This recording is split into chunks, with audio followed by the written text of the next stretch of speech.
laying the groundwork for possible military action as Iraq becomes more and more chaotic.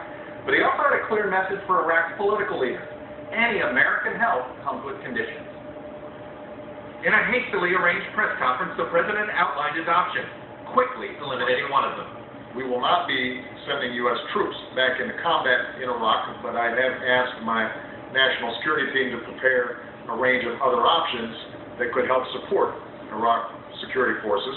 But even as he hinted at some military action, targeted drone strikes being the most likely, the president made it clear help won't come if Iraq's Prime Minister Nouri al-Maliki doesn't stop shutting out his Sunni adversaries.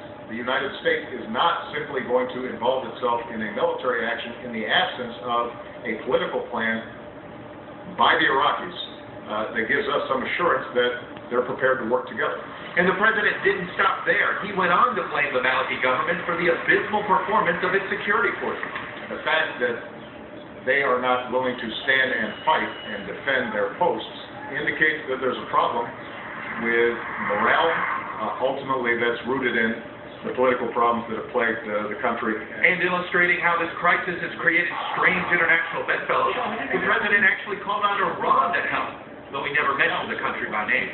Iraq's neighbors also have some responsibilities to support this process. Nobody has an interest in seeing terrorists gain a foothold inside of Iraq. Iran's President Rouhani took to the airwaves yesterday promising Iran would, quote, not tolerate the terrorism in neighboring Iraq. The president, who is keeping his weekend schedule, which included some downtime in Palm Springs, said a decision on whether to get involved militarily is not imminent. And it's that delay that spurred criticism from Republicans on Capitol Hill. This request has been made repeatedly for 4 months to take action with these drone strikes.